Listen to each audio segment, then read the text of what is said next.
Get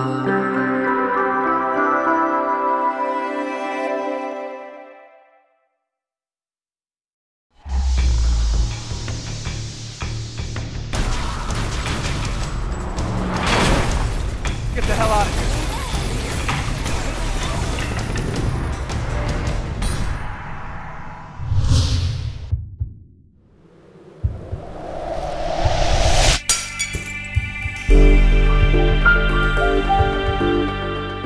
Bienvenue dans Inside, l'émission au bord de la folie.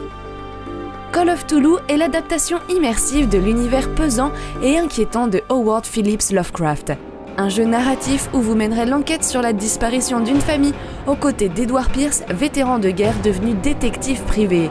Horreur psychologique et mécanique d'infiltration sont au rendez-vous de ce jeu très attendu du studio Cyanide. Nous avons donc rencontré Pia Victoria Jacquemart, lead narrative designer, pour nous en dire plus sur ce jeu. Call of Cthulhu, c'est un jeu de rôle, investigation avec une très forte tonalité narration, dans lequel on raconte l'histoire de Edward Pierce, qui est un détective privé dans l'entre-deux-guerres en 1924. Et un jour, il y a un vieux monsieur qui vient lui donner une enquête un peu mystérieuse. Il va devoir enquêter sur la mort d'une famille entière qui a décédé suite à un incendie sur l'île mystérieuse de Darkwater. Alors Edward Pierce, il part sur Darkwater, cette petite île au large du Massachusetts plongée dans la brume, et en enquêtant, notamment particulièrement sur le personnage de Sarah Hawkins, qui est une artiste peintre un peu mystérieuse, il va découvrir un complot tout à fait Lovecraftien avec tout ce que les fans de Cthulhu peuvent attendre. Justement, faut-il absolument connaître cet univers ? Non, pas du tout. On a vraiment fait le jeu à la base en étant extrêmement fidèle au jeu de rôle de Chaosium, qui est le principal éditeur des jeux de rôle de Lovecraft, en tout cas de l'appel de Cthulhu, inspiré de l'univers de Lovecraft, qui est un auteur américain des années 20, avec un univers bien riche. Alors, on est très fidèle à ça, c'est-à-dire qu'on va vraiment plaire aux fans. Mais maintenant, si vous ne connaissez pas du tout, il n'y a aucun problème. C'est quand même dans une culture, tu vois, américaine, ça se passe sur une île déserte, c'est très didactique.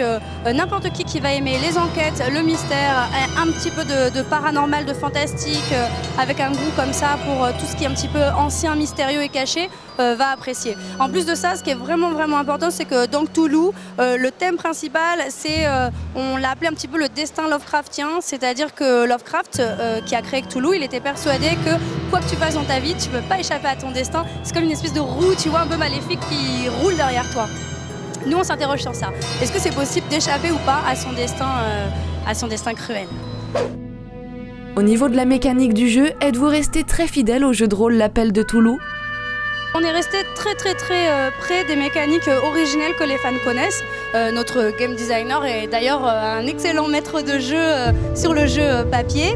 Donc vous allez vraiment avoir un set de compétences ou de skills que vous allez pouvoir personnaliser pour jouer l'aventure comme vous le voudrez. Et en ça, on est extrêmement proche du jeu de rôle papier. Mais justement, le néophyte ne risque-t-il pas d'être perdu ? L'avantage du jeu de rôle sur console par rapport au jeu de rôle papier, c'est que t'as pas de papier, t'as pas de crayon, puis t'as pas de dés à lancer, ça c'est pas mal. Non, et surtout vraiment, l'univers est extrêmement mystérieux, on va avoir des personnages, il y a toute une galerie de personnages hyper hauts en couleur. On est vraiment dans la veine de ces jeux où la narration importe énormément et où en fonction de tes choix, tu vas vraiment impacter sur la fin du jeu notamment.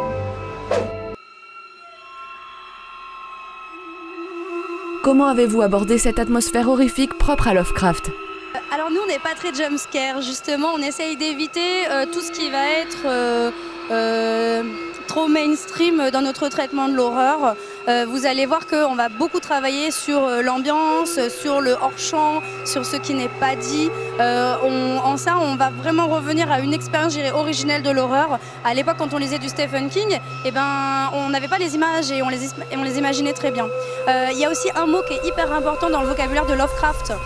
C'est indescriptible, innommable. C'est-à-dire que c'est une horreur qu'il a créée pour être tellement énorme, tellement effrayante que l'esprit humain ne peut pas la contenir, ne peut pas l'accepter. Donc c'est un beau challenge à développer, pour ça, à adapter. On reste sur cette baseline, on se décide qu'on ne montre pas tout et qu'on va plutôt travailler sur une atmosphère générale. Et maintenant, place au Test Inside spécial Lovecraft. Devinerez-vous ces personnages qui auraient très bien pu être présents dans cet univers ? De toute façon, c'est la représentation totale de Cthulhu. Donc oui, c'est Cthulhu. Oui, oui, complètement. C'est le Cthulhu de South Park. Mais d'ailleurs, tu vois, il reprend... Alors bon, il est un peu plus bedonnant que l'original, mais il reprend la description originale de Lovecraft. C'est ça qui est intéressant. Lovecraft, c'est un peu le papa du cross-média. Tu vois ce que je veux dire? Il avait fait quelques nouvelles. Après, il avait plein de petits écrivains qui étaient un petit peu ses petits potes écrivains, un petit peu ses padawans. Et il leur avait envoyé carrément des guidelines hyper précises pour faire vivre le mythe de Cthulhu. Et notamment des descriptions un peu plus précises de Cthulhu et des grands anciens qui sont les dieux que ce qu'on peut trouver dans ses propres œuvres, afin que les autres ils puissent développer. Et là, on est sur une description hyper précise. Mais de toute façon, South Park, il mélange très très bien les œuvres classiques. Voilà.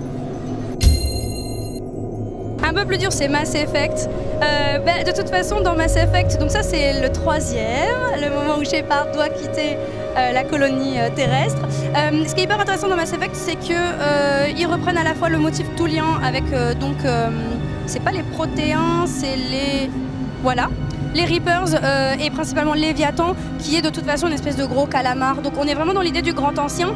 C'est même, comment dire, ça va même plus loin que ça, parce que moi j'adore la mythologie de Mass Effect, ça va plus loin que ça, c'est littéralement un grand ancien, c'est littéralement une race qui est plus ancienne que celle et de l'humanité et du système solaire actuel, donc t'imagines des éons qui revient pour mettre fin à ce cycle-là et une nouvelle. Donc ouais, Mass Effect total.